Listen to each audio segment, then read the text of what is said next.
Harry Potter slumped in his seat, the last remnants of pumpkin juice swirling in his goblet.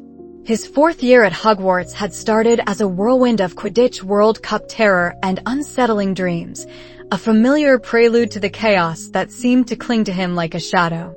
But even by his standards, this evening promised to eclipse everything. The Triwizard Tournament. 3 champions. A year of dangerous tasks. He watched as Bosbaton's delicate, silver-haired students drifted in, followed by Durmstrang's formidable, red-robed boys, all swagger and stern faces. The air in the Great Hall crackled with an almost painful anticipation. Dumbledore, with his usual theatrical flair, had just finished explaining the rules. Only students of age, 1 champion per school, an unbreakable magical contract. Harry felt a familiar knot tighten in his stomach. Danger always found him. He just hoped, for once, it would find someone else. Imagine being chosen, Ron breathed, eyes wide as Victor Crumb, Durmstrang's legendary seeker, strode past their table. That'd be brilliant, wouldn't it? Hermione, ever practical, snorted. Brilliant for getting yourself killed, maybe. The tasks are notoriously deadly, Ron. I've read about the history. Dragons, sphinxes, ancient curses. Harry shivered. He'd already faced a dragon once, albeit an illusionary one. He didn't fancy the real thing. He just wanted a normal year. A year where he wasn't battling dark wizards, solving mysteries, or nearly dying. A year where he could focus on his friendships, on Quidditch, on being Harry, not the boy who lived. The moment arrived. Dumbledore approached the goblet of fire, its ancient wood crackling with blue-white flames. He plucked out the first name, Fleur Delacour from Beauxbatons. A graceful cheer erupted. Then, Victor Crumb from Durmstrang. A roaring ovation, particularly from the Slytherin table. Finally, Cedric Diggory from Hogwarts. The Hufflepuff table erupted, stamping and cheering for their popular champion. Harry felt a pang of relief. 3 champions. It was over. He could relax. But Dumbledore wasn't moving. His gaze remained fixed on the goblet, a flicker of concern in his usually twinkling eyes. The flames roared once more, spitting out a 4th piece of parchment. A hush fell over the hall, thick and heavy. Inside the antechamber, the other 3 champions stood, looking equally bewildered. Dumbledore arrived, flanked by the other headmasters and ministry officials, their faces grim. Ludo Bagman, the bouncy ministry wizard, attempted to lighten the mood, but even he looked uneasy. Harry, Dumbledore said, his voice surprisingly gentle, did you put your name in the goblet of fire? No, sir, Harry said, his voice barely a croak. I swear I didn't. Did you ask an older student to do it for you? Professor McGonagall asked, her lips a thin line. No, Harry insisted, feeling a surge of frustrated tears. I didn't want to enter. I don't want to be in it. The adults exchanged glances. Moody, the new defense against the dark arts teacher, with his scarred face and swiveling magical eye, growled, someone's trying to get at him. It's a plot, plain as day. The argument devolved into a cacophony of theories and accusations. Harry stood there, feeling utterly helpless, a pawn in a game he didn't understand. He was trapped. He was going to have to compete. The next morning, the mood in the Great Hall was tense. Breakfast was a hushed affair, punctuated by the occasional angry glare directed Harry's way. He tried to ignore it, focusing on Ron and Hermione, who, despite their earlier shock, were now staunchly in his corner. Ron was convinced someone had it in for Harry. Hermione was already poring over ancient texts about magical contracts. Suddenly, the doors of the Great Hall swung open with a dramatic flourish. All heads turned. A woman strode in, and the very air seemed to thicken with her presence. She was tall, undeniably powerful, with a bearing that suggested both grace and immense strength.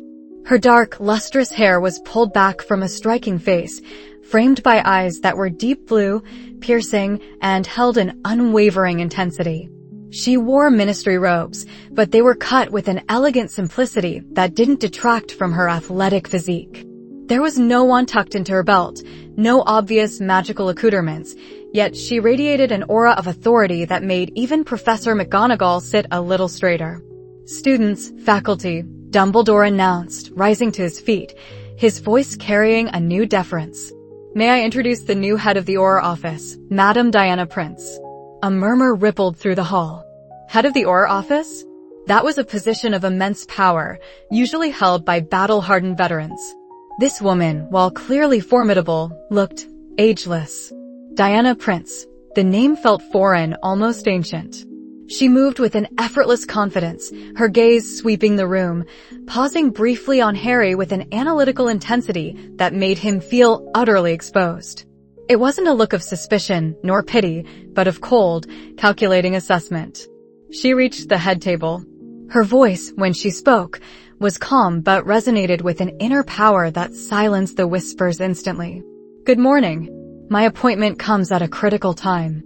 The Ministry has recognized the need for a fundamental shift in our approach to defense. Aurors, indeed all witches and wizards, must be prepared for threats that transcend traditional spellcasting." Her eyes glinted. "Magic is a tool, yes. But courage, discipline, physical prowess, and strategic thought are the foundations upon which true mastery is built." She scanned the room again, her gaze settling on Harry once more. "And so, Mr. Potter," she said, her voice cutting through the general silence, "given your unique circumstances as a Triwizard champion and the clear lack of preparedness you currently display for such an ordeal, the Ministry has decided to intervene." Harry's stomach dropped further. Intervention? What did that mean? He glanced at Ron and Hermione, who looked equally bewildered. "Traditionally," Diana continued, her voice unwavering, "a designated instructor from the Ministry would be assigned to guide a Hogwarts champion. Alastor Moody was initially intended for this role.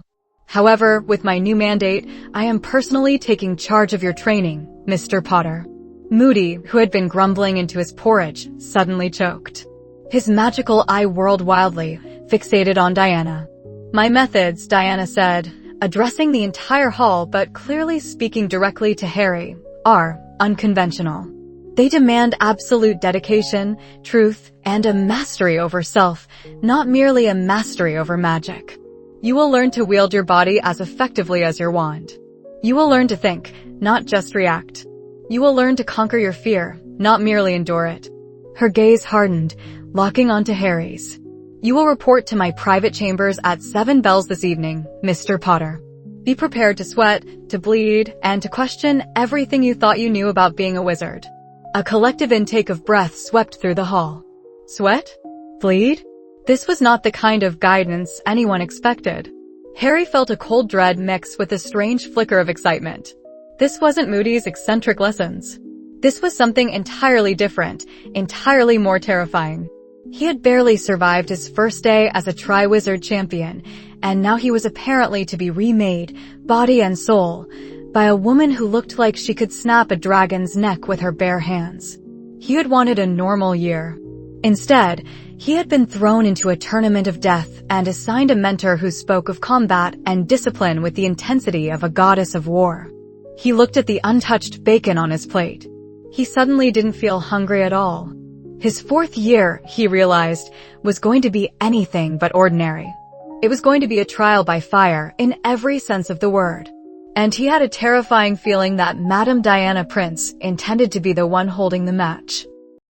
The following weeks blurred into a punishing cycle Harry never could have anticipated, certainly not when he imagined the glory of the Triwizard tournament.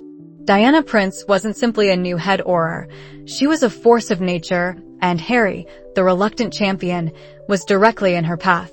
His training with the enigmatic Barty Crouch Jr., who he still believed was Alastor Moody, had dwindled to sporadic, grim warnings and a few disorienting jinxes.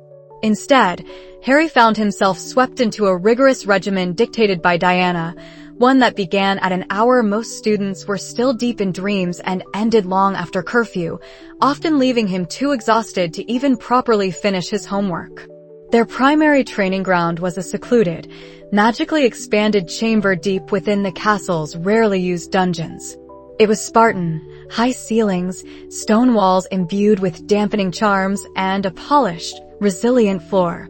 No grand tapestries, no ornate magic apparatus, Just space, light, and the lingering scent of sweat and determination. Again, Potter. Diana's voice, though calm, cut through the air like a honed blade. She stood, impossibly graceful, at the center of the chamber, watching Harry with eyes that missed nothing. Harry gritted his teeth, his arms screaming in protest. He was attempting to hold a basic Amazonian defensive stance, feet shoulder-width apart, knees bent, core tight, arms raised in a dynamic guard, ready to block or strike. It looked simple when Diana demonstrated it, flowing like water. For Harry, it felt like balancing a stack of bricks on a tightrope while being punched in the gut. Your stance is wavering. Your focus drifts, she observed, not unkindly, but with a firmness that left no room for argument. The body and mind are one, Harry. A weak body houses a distracted mind. A distracted mind cannot control its magic, nor defend itself from a physical threat. He tried to correct, pushing against the burn in his thighs, the tremble in his shoulders. But, I'm a wizard, he panted, his voice tight. I have a wand. I can just cast a shield charm. Diana slowly approached him, her movements silent, powerful. She stopped directly in front of him, her gaze piercing. And what happens, Harry, when your wand is disarmed? When your opponent is too close to cast effectively? When your mind is clouded by fear or fatigue? A shield charm is a barrier. A prepared body is the shield. True mastery means never relying on a single tool. She demonstrated with a swift, controlled movement, her hand flashing out to connect gently, but precisely, with his bicep. Harry flinched not from pain, but from the sheer speed and unexpected nature of the contact. Anticipation, defense, counterattack. These are physical realities that precede and complement magical prowess. A weak body cannot endure. A slow body cannot evade. A fragile spirit cannot wield truth. The training was brutal. It began with lung-searing runs through enchanted corridors that seemed to stretch endlessly. Then came calisthenics that pushed his muscles to their breaking point. Push-ups, sit-ups, squats, and a variety of strange, dynamic movements Diana called Amazonian flows that were part exercise, part moving meditation. He learned how to fall without injury, how to roll, how to absorb impacts. He learned basic hand-to-hand combat forms, strikes, blocks, grappling, all taught with an emphasis on leverage, efficiency, and finding an opponent's weaknesses. His body ached in places he didn't know existed. Every muscle throbbed, every joint complained. He was constantly tired, constantly sore. His uniform often smelled faintly of sweat, much to Hermione's discerning nose. Harry, are you sure you're getting enough sleep? Hermione fretted one evening in the common room, watching him rub his temples while struggling with a transfiguration essay. You look utterly exhausted. And you're always smelling like the Quidditch pitch after practice. Ron, ever practical, added, yeah, mate, you look like you've been fighting a hippogriff barehanded. What exactly is she teaching you? It can't all be about the stunning spell, can it? Harry sighed, running a hand through his perpetually messy hair. It's different. She says it's about being a whole warrior, not just magic. She makes me run and do these weird stretches and learn how to punch and kick without my wand. And then she teaches me how to fight with enchanted daggers and this collapsible shield she conjures sometimes. It's insane, Ron. I'm meant to be battling dragons, not becoming a muggle boxer. Enchanted daggers? Hermione gasped, intrigued despite her worry. That's highly unconventional for Hogwarts. And dangerous. What about defensive charms? Are you still practicing those? Of course, Harry mumbled. But she says I need to be able to defend myself even if I can't cast. She talks about inner truth and discipline and justice all the time. It's like a philosophy lesson, but with more sweating. His friends exchanged worried glances. They tried to help, offering to research advanced shielding spells or even suggesting he complain to Dumbledore, but Harry knew it was futile. Diana Prince was not someone you complained about. And despite the pain, a tiny, unfamiliar seed of something was starting to sprout within him. He was still Harry, the reactive boy, but something was shifting. During one particularly grueling session of dodging enchanted projectiles, blunted, thankfully, but still stinging, Diana had stopped him. "You move well, Harry, but you anticipate defeat rather than victory," she had said, catching a stray projectile midair with casual ease. "Your mind is already convinced you will be hit. That is a weakness. Your spirit must believe in your ability to overcome." She had then demonstrated, moving with a fluid grace that defied explanation, evading every projectile as if she were dancing through falling leaves. Her eyes, however, were not serene. They held an intense, unwavering focus. Feel the air currents, sense the trajectory, trust your instincts. Most importantly, trust your body. It has wisdom your mind often ignores. Harry had tried again, forcing himself to clear his mind of the frantic, "I'm going to get hit" loop. He focused on Diana's words, on the subtle shift in the air, on the phantom tingle just before a projectile flew. He still took hits, but fewer. He noticed a small improvement in his reaction time, a subtle sharpening of his senses. The physical exhaustion was profound, but paradoxically, his magical control seemed to be improving. His spells, when he finally got to practice them, felt more potent, more precise. His mind, though tired, was less prone to wandering during charms or transfiguration classes. The sheer physical discipline Diana instilled in him seemed to create a mental discipline he hadn't possessed before. He could hold a complex spell in his mind, focusing his will with a newfound, almost visceral intensity. One evening, Diana introduced him to a new exercise. It was a meditation, but not a quiet, seated one.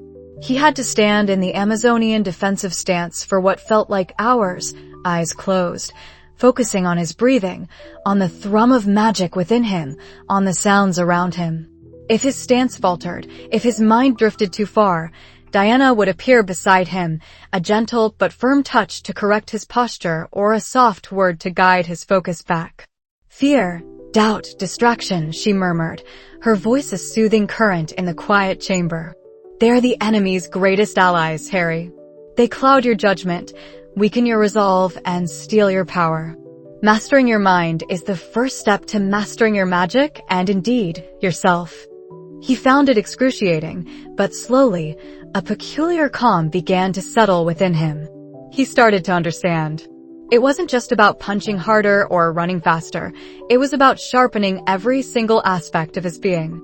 It was about becoming a weapon, yes, but also a shield, a beacon, a vessel of unwavering purpose.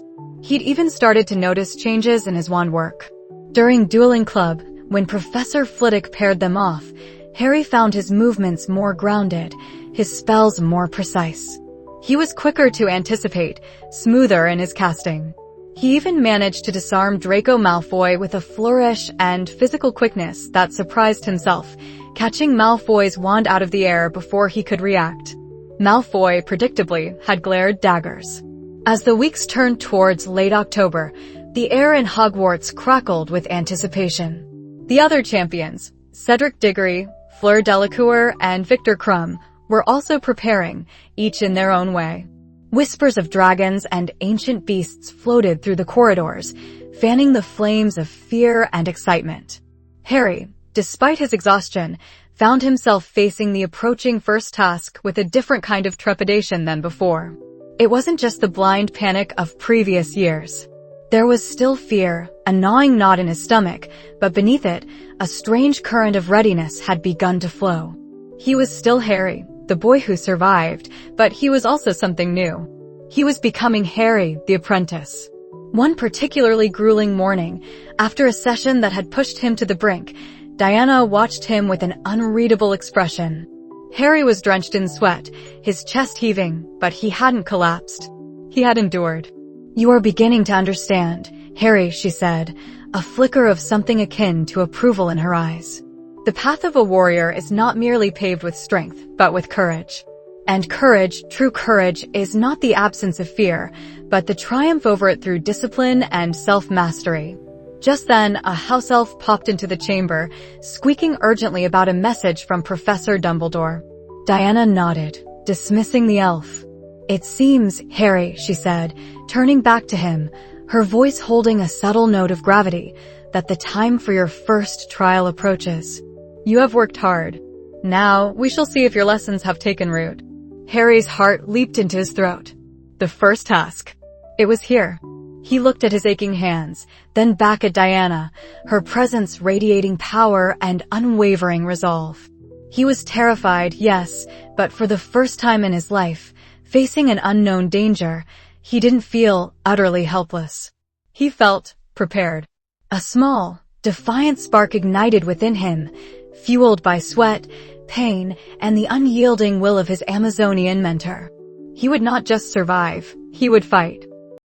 The morning of the first task dawned cold and clear, a stark contrast to the churning anxiety in Harry's gut. The great hall buzzed with an oppressive energy that tasted like fear and anticipation. He picked at his toast. The discipline Diana had hammered into him warring with the primal urge to flee. "Remember our lessons, Harry," Diana's voice, calm and resolute, cut through the din.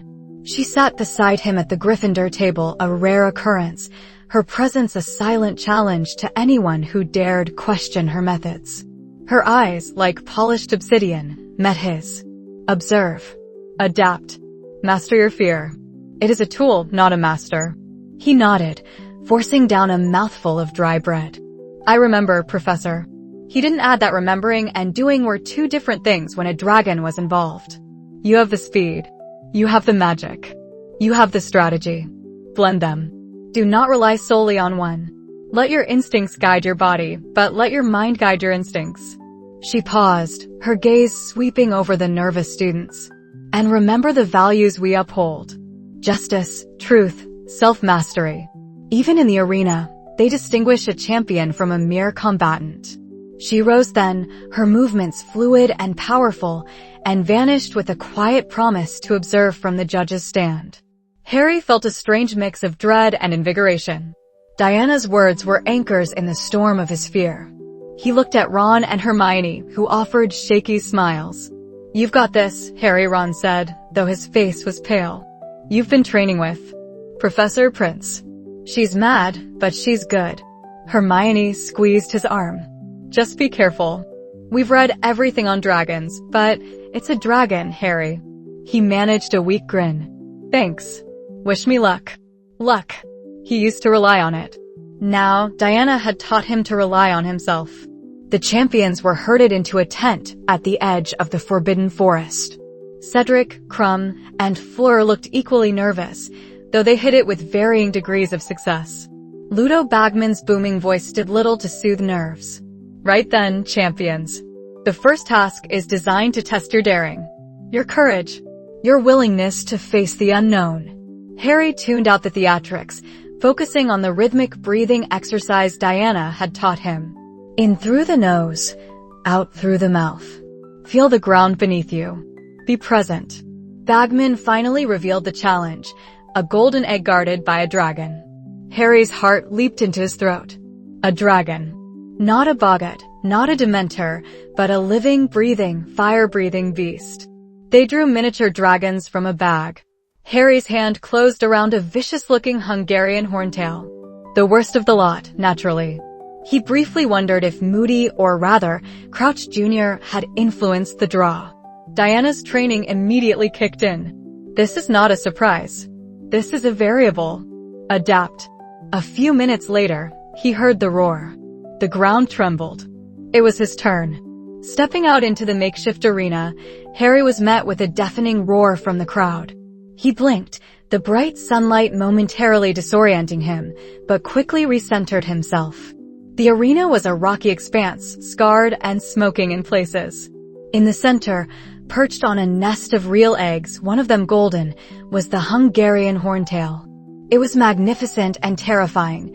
Black scales, long, whip-like tail tipped with spikes, and a pair of yellow, slit-pupiled eyes that fixed on him with predatory intent.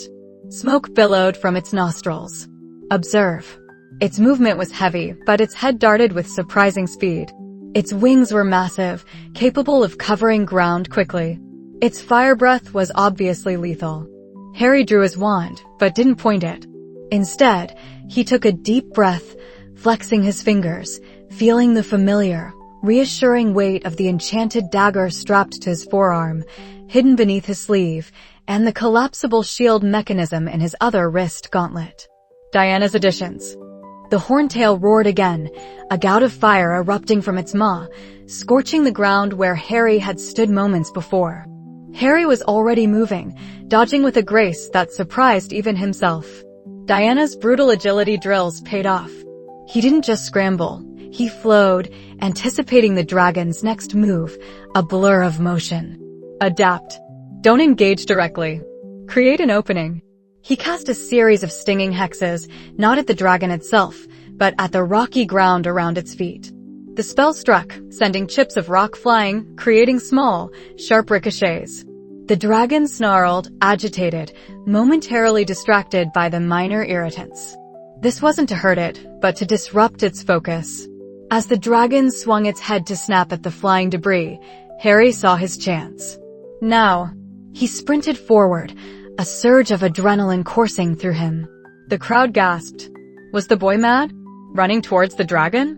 The horntail, taken aback by his audacity, paused its attack. Harry used the precious seconds to cast Confringo at a large boulder near the dragon's tail. The boulder exploded, sending a shower of shrapnel towards the dragon's flank.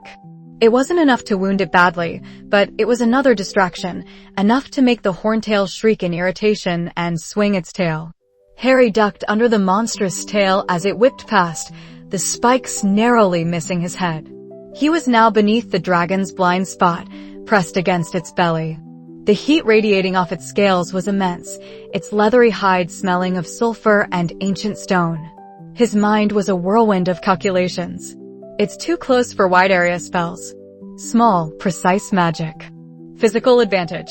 He focused his magic into his wand, chanting the incantation for a targeted impedimenta, not to stop the dragon, but to slow a specific limb. He aimed for its front right leg, the one closest to him. A beam of red light shot out, hitting the leg with a thud. The dragon stumbled, its massive weight shifting, throwing it off balance. This was his opening. Harry activated the collapsible shield on his gauntlet. With a whirring click, a disc of polished, enchanted steel expanded from his wrist, forming a sturdy circular shield. He used it not for defense, but as a leveraging tool. Planting it against the dragon's belly, he pushed off with all his might, using the dragon's own momentum against it. He scrambled up its leg, ignoring the fiery heat. He was climbing the horntail. Gasps rose from the crowd, followed by a roar of disbelief. Even Diana, in the judge's box, allowed a flicker of surprise to cross her face, quickly replaced by a subtle nod of approval. Unconventional. Efficient. The dragon roared, thrashing wildly, trying to dislodge him. Harry clung on, scrambling over the rough scales, the shield now collapsed back into his gauntlet. He pulled out the enchanted dagger, its blade humming faintly. He wasn't going to kill it. Diana's lessons on unnecessary violence were clear. But he needed the egg. He reached the crest of its back, near its neck. The horntail was bucking, snapping its head around, but couldn't quite reach him. He located a cluster of hardened, knobby scales that looked like a weak point. He plunged the dagger in, not deeply, but enough to cause a sharp, localized pain. The dragon shrieked, a deafening sound that reverberated through Harry's bones. It recoiled, rearing up onto its hind legs, giving Harry a clear view of the nest of eggs. The golden one gleamed. With the dragon momentarily distracted by the pain, Harry launched himself off its back. He didn't just fall. He executed a precise dive, tucking and rolling as Diana had taught him, landing agilely near the nest. The horntail, enraged, was still thrashing, trying to pinpoint its tiny assailant. Harry snatched the golden egg. It was hot, surprisingly heavy. He didn't wait. He sprinted for the arena exit, the egg clutched to his chest.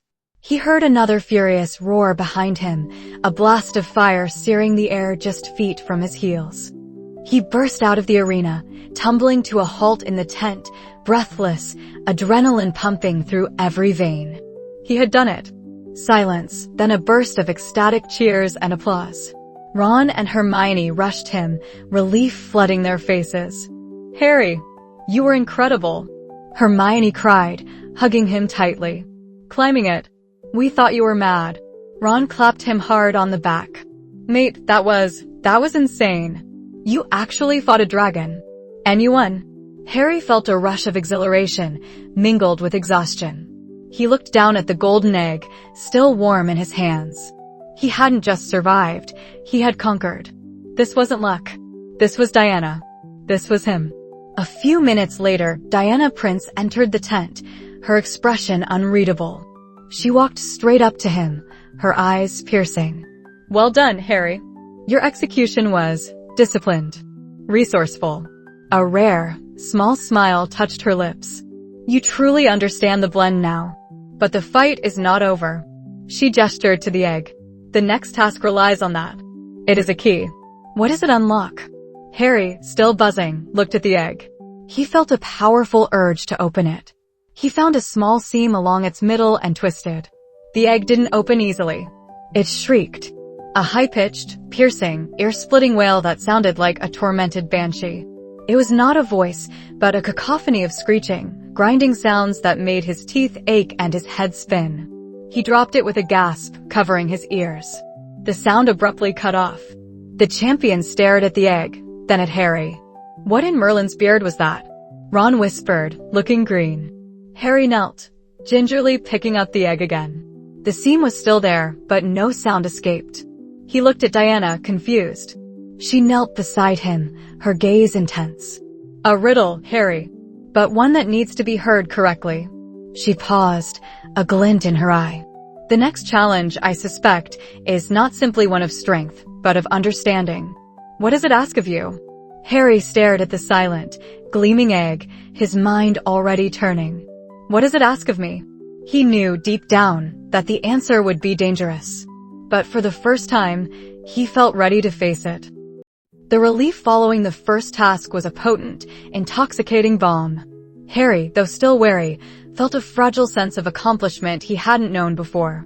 He hadn't just survived, he had fought. He had strategized. He had drawn upon the deep well of Amazonian discipline Diana had been so tirelessly pouring into him, and it had worked. The praise from Hermione and Ron, the rare, approving nod from Diana, even the stunned silence of his detractors, felt like victory. But the reprieve was fleeting. The golden egg, the prize from the first task, shrieked a haunting, tuneless wail when opened above water. It was a riddle, Diana explained, not a lullaby. The second task was a mere 6 weeks away, and this time, it promised to drag him into the depths of the Black Lake. Diana's training intensified, shifting focus from fire-breathing dragons to the chilling embrace of cold water. Mornings began with extended breath-holding exercises, his lungs burning, his mind screaming for air, only to be quieted by Diana's calm, firm voice. Fear is a thief, Harry. It steals your breath, your strength, your focus. Master it, and you master yourself. They moved to the training pool, enchanted to mimic the bone-chilling cold and murky visibility of the Black Lake. Harry learned to navigate by touch and instinct, his sense of direction honed to a razor's edge. Diana taught him specific underwater combat forms, how to move fluidly despite the resistance of the water, how to hold his enchanted dagger to maximize its force against water-dwelling creatures. She showed him how to channel a nonverbal charm to temporarily enhance his vision, cutting through the gloom, and how to project a focused burst of magical energy without his wand for defense. The lake creatures, Diana had warned, her voice grave, are not like the dragons. They tempt, they confuse, they disorient. Your greatest weapon will not be a spell, but your mind, your clarity, your truth. Meanwhile, the golden egg remained a stubborn enigma. Harry, Hermione, and Ron spent hours in the library, poring over ancient texts on mere people, sirens, and other waterfolk, while the egg sat, sullen and silent, on a nearby table. It has to be a clue, Hermione insisted, tapping her chin with a quill. But what kind of clue? It's just noise above water. Ron, ever practical, suggested, maybe it's meant to be opened underwater? A sudden flicker of insight struck Harry. He remembered Diana's words about the lake's temptations, about clarity, about truth. The merpeople's songs were said to be enchanting, luring sailors to their doom. What if the egg's shriek was merely a distorted version of a beautiful song, a clue meant to be heard differently? Ron, you're a genius. Hermione gasped, her eyes widening. It makes perfect sense. If it's meant to be heard by creatures of the water, then maybe we need to hear it as they do. That evening, tucked away in the prefect's bathroom, a clandestine operation orchestrated by Hermione and fueled by Ron's unwavering loyalty, Harry submerged the golden egg.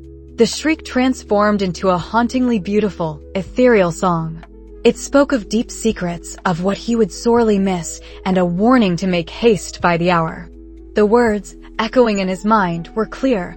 Where the merpeople sing, our mere song we raise, you'll find what we've taken, an hour to save. Ron was the precious thing the merpeople would take. A cold dread settled in Harry's stomach. The stakes were impossibly high.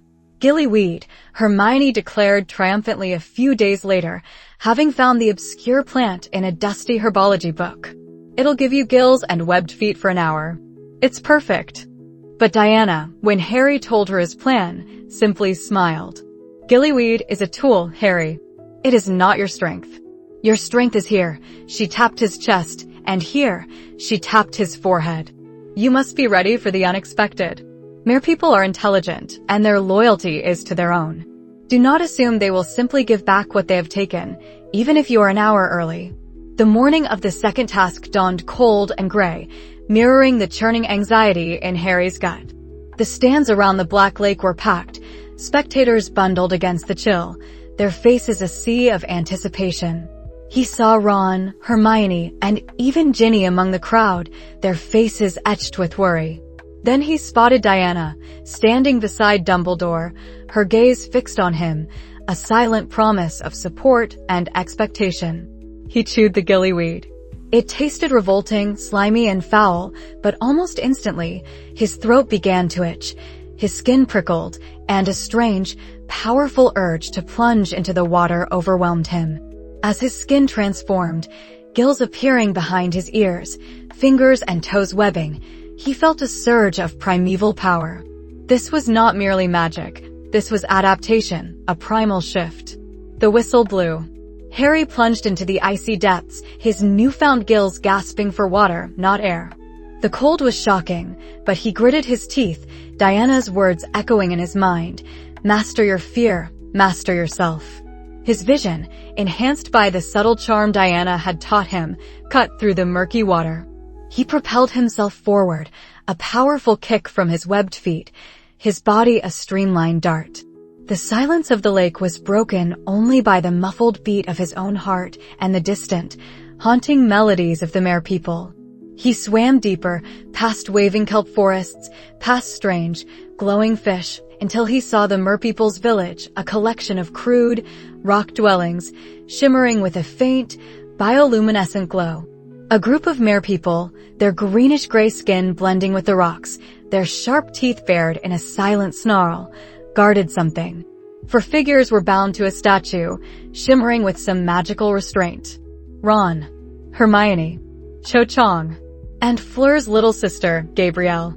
A surge of protective fury propelled Harry forward. The merpeople, noticing him, began to sing louder, their voices weaving a hypnotic spell designed to confuse and disorient. Harry felt his resolve waver, a strange urge to simply float and listen, to let the song wash over him.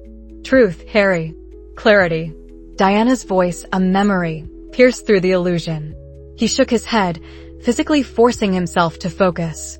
He projected the focused burst of magic Diana had shown him, a silent, concussive wave that briefly disrupted the merpeople's song and sent them recoiling. He didn't hesitate. Using his enchanted dagger, he sliced through the ropes binding Ron. He then moved to Gabrielle, remembering Diana's insistence on protecting the innocent, regardless of the competition. He knew he only had an hour. He glanced around for Fleur, but she was nowhere to be seen. He couldn't leave Gabrielle. As he freed Gabrielle, a massive merperson, armed with a trident, lunged at him. Harry met it head-on. He didn't use a spell. He used his body. He dodged the trident, rolling under its swing, and using the momentum, he thrust his webbed foot into the merperson's chest, sending it tumbling backwards. He moved with a speed and grace he hadn't known he possessed, a true warrior in the water. He understood now. This wasn't just about magic. It was about him, his strength, his will. Just as he was about to free Hermione, the last minute of his gillyweed's effect began to wear off. His gills closed, his webs receded. Panic threatened to overwhelm him, but he fought it down. No fear. Suddenly, Fleur arrived, looking distressed, her gillyweed also fading. She quickly freed her sister. Harry, running out of time and air, made the difficult choice. He grabbed Ron, leaving Hermione to Crumb, who had just arrived. He pushed Ron towards the surface, propelling him with the last of his strength, before making a desperate dash for air himself. He broke the surface, gasping, dragging Ron with him. The cheers were deafening. He had done it. He had rescued Ron and Gabrielle and faced the Merpeople with more than just a spell. He had fought. Back on shore, shivering and exhausted, Harry accepted a blanket from Diana. Her eyes held a deep, knowing pride. You made difficult choices, Harry. You showed courage, discipline, and compassion. You proved yourself a true champion, not just of magic, but of justice. He nodded, catching Ron's grateful gaze. But as he looked at the judges, his eyes landed on Moody. The gruff Auror was watching him with an intensity that felt wrong. Not just appraisal, but a predatory gleam in his single, magical eye, a flicker of triumph that went beyond appreciation for a student's success. It was as if Moody wasn't watching a student, but a piece in a carefully constructed game. Later, huddled with Ron and Hermione by the common room fire, Harry voiced his unease. He watched me, like I was a pawn, or a test subject. And it's not just this task. The dragon, the egg, it all feels like it's pushing me, shaping me. Hermione frowned. What do you mean, Harry? The tasks are tailor-made for me to succeed with my training, but also to push me to my absolute limits, Harry explained, his voice low. Diana's training is preparing me to face something far worse than a tournament. And Moody seems to know exactly what those tasks are and how they'll affect me. It's like he's orchestrating it all. Ron gulped. You think he put your name in the goblet, mate? Harry's gaze hardened, remembering the intensity in Moody's eyes. I don't know who put my name in, but I think Moody is making sure I finish this tournament. And I don't think it's for Dumbledore's reasons. He looked from Ron to Hermione, his voice dropping to a whisper. He's too interested in my scar. In what's coming. A cold certainty settled over Harry. This wasn't just a tournament anymore. This was a dark prelude, and Moody was its conductor. He had to uncover the truth, and soon, before the final, most dangerous act began. The air vibrated with a palpable tension, a hum of anticipation that mingled with the chill of the autumn night. Harry stood at the edge of the forbidden forest, the towering walls of the Triwizard maze looming before him, their magically grown hedges pulsating with an eerie blue light. The roar of the crowd was a distant tide, muffled by the dense foliage, and in this moment, all that mattered was the looming challenge. He gripped his wand, but his left hand instinctively went to the concealed dagger hilt at his hip, the collapsible shield disc nestled within his robe pocket a comforting weight. Diana's voice echoed in his mind, clear and unwavering. Fear is the mind killer, Harry. It blinds, it paralyses. Confront it. See the truth. Protect those who cannot protect themselves. He closed his eyes for a fraction of a second, centering himself. His breathing slowed, his senses sharpened. He wasn't just Harry Potter, the boy who lived by accident. He was Harry Potter, Diana's apprentice, a student of the Amazon. When the whistle blew, he didn't run wildly. He moved with purpose, a fluid grace born of countless hours of drills. The maze instantly enveloped him, the towering hedges seeming to press in, disorienting by design. But Harry remembered Diana's lessons on environmental awareness. He noted the subtle shifts in the wind, the faint sounds beyond the magical dampening, the way the moonlight dappled unevenly on the ground. His first encounter was a blast-ended Skrut, its explosive rear and segmented armor a nightmarish fusion. Instead of panicking, Harry ducked under a jet of fire, his movements quick and decisive. Don't just cast, engage. Diana had drilled into him. He didn't try to hit its armored hide with a stupefy. Instead, he used a precisely aimed confringo at the ground directly beneath its soft underbelly as it reared, causing it to lose balance and fall, creating an opening. Before it could recover, a quick incendio singed its vulnerable underside, sending it shrieking and scuttling away, momentarily stunned. Deeper within, the maze tried to play tricks on his mind. A patch of mist coalesced into a boggart, taking the shape of a Dementor. Harry felt the familiar chill, the draining despair, but this time, it was different. He didn't just cower or rely on a frantic ridiculous. He met its empty gaze, remembering Diana's stern lesson on mental fortitude. Illusions only have power if you grant them power, Harry. See them for what they are. He focused, drew on his internal strength, and with a confident ridiculous, transformed the Dementor into a figure-skating Severus Snape, complete with a tiny tutu, the absurdity dispelling its terror. Then came the true tests of principle. He found Fleur Delacour lying unconscious, and not far, Cedric Diggory, both clearly affected by the imperious curse, moving stiffly, their eyes glazed. Harry knew it wasn't them, but the curse at work. He couldn't hurt them. He had to protect them. As Cedric's wand rose, a fierce Expelliarmus on his lips, Harry didn't retaliate with lethal force. Instead, he moved, a blur of motion Diana had perfected in him. He parried Cedric's spell with a swift protego, then closed the distance in 2 powerful strides, knocking Cedric's wand hand aside before disarming him with a precise, non-damaging Amazonian disarm, a sharp twist and yank that sent the wand flying harmlessly. For Fleur, he used a focused stupefy aimed at her feet, then a featherlight diffindo to sever a nearby vine, allowing him to gently tie her to a hedge where she could safely regain consciousness without posing a threat. He was close now. He could feel it, a strange thrumming in the air, a pull that wasn't entirely magical. The Triwizard cup, gleaming ominously, stood on a pedestal in a clearing ahead. But his internal alarm bells, finely tuned by Diana, were ringing. It was too easy. The air around the cup felt wrong, dark. As he stepped into the clearing, a figure emerged from the hedges. Not another champion, but Professor Moody, relief ward with a prickle of unease. Potter, you made it. Take the cup, boy. It's yours. Moody's gruff voice was familiar, but Harry's eyes, trained to see beyond surfaces, caught a flicker of something in his gaze, a manic gleam that was not just Moody's usual paranoia. His stance was too eager, too demanding. Look beyond the mask, Harry, Diana's words echoed. Truth often hides in plain sight, masked by expectation. Harry held his ground. Professor Moody, he said, his voice level despite the adrenaline coursing through him. Why is the cup humming like that? It feels off. The man gave a short, humorless bark of laughter. Nonsense, Potter. Just a powerful magical artifact. Now, take it. Before Diggory or Crumb catch up. He took a step towards Harry, his magical eye whirling. No, Harry said, his hand already on his dagger hilt.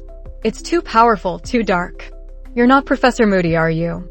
The smile dropped from the man's face, replaced by a sneer of pure malice. Clever boy, Potter. Almost too clever. He ripped the fake eye from his socket, revealing a healthy, unnervingly blue human eye beneath. The scaly skin of his face seemed to ripple, his features melting and reforming. Barty Crouch Jr. stood before him, the telltale signs of polyjuice potion wearing off, his own gaunt, wild-eyed face slowly emerging. Yes, it is I. Crouch cackled, his voice high and unstable. And you, Harry Potter, are about to fulfill your destiny. A destiny of sacrifice. Crouch raised his wand, and Harry was ready. Avada Kedavra. Crouch shrieked, no hesitation in his voice. Harry didn't even think. He dove, rolling across the ground like a seasoned warrior, the green jet of light searing the air where he'd stood a millisecond before. He sprang back to his feet, wand raised, his Amazonian dagger already in his offhand. Stupefy. Harry roared, a powerful, focused stunner that Crouch deflected with a hasty shield charm. A stunner, Potter? Against me? The Dark Lord's most loyal servant. Crouch laughed, showering Harry with dark curses. Harry met them, spell for spell, but he wasn't just countering. He was moving, closing the distance, his movements precise and economical.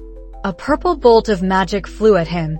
Harry sidestepped, bringing his collapsible shield up, the enchanted disc expanding with a satisfying snap to deflect a subsequent crucio that would have crumpled him. He saw the fury in Crouch's eyes at his defiance. "Imperio!"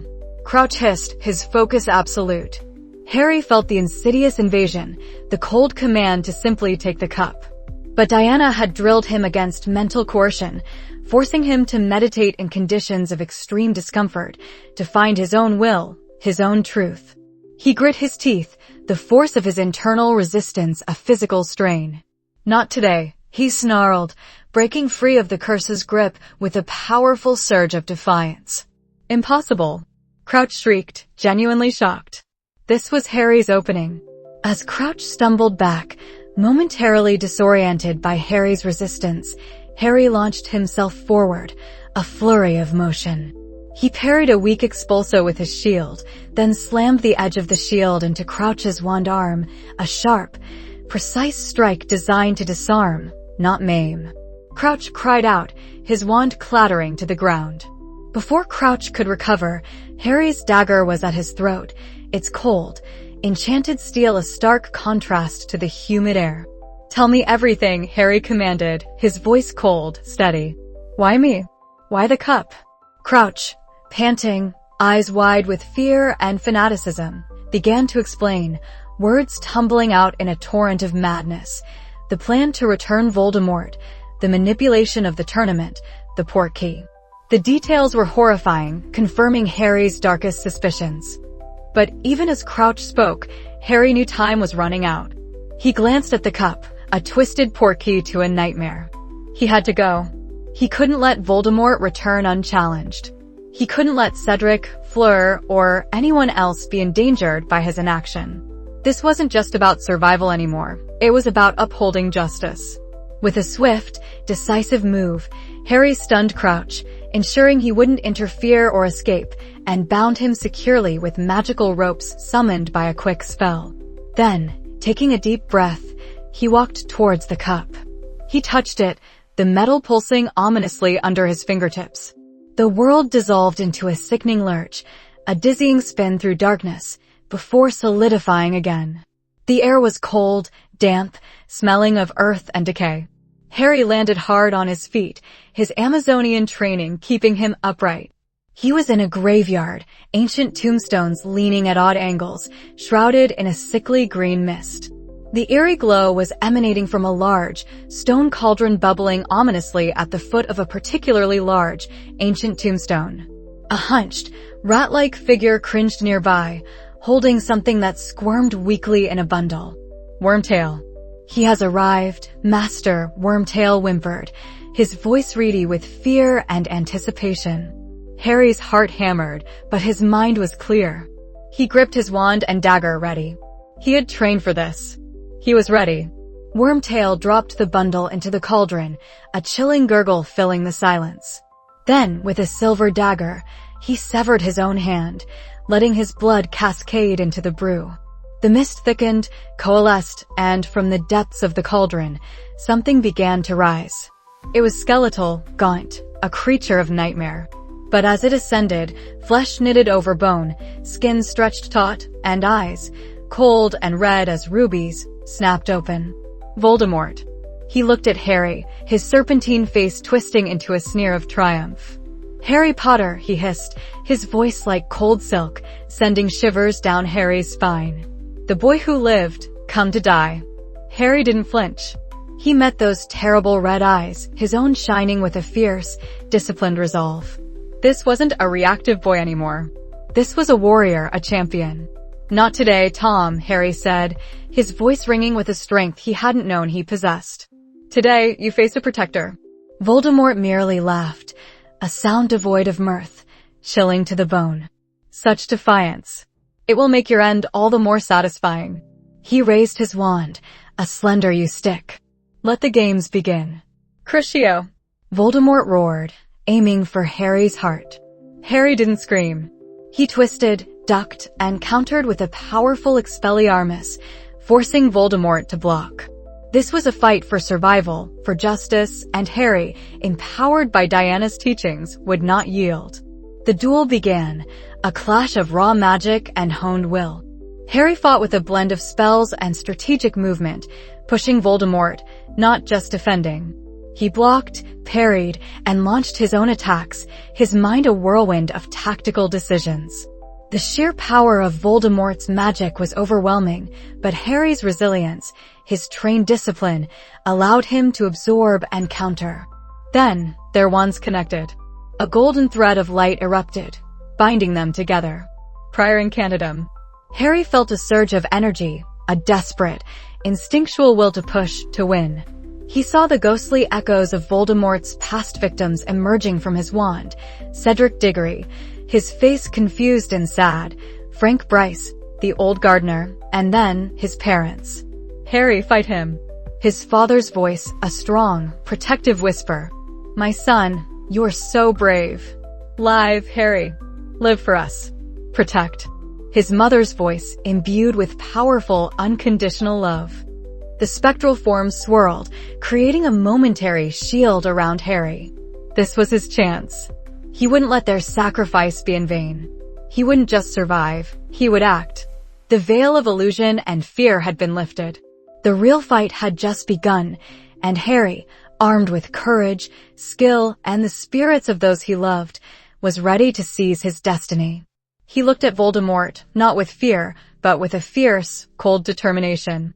He was no longer a victim. He was a champion, and he would protect.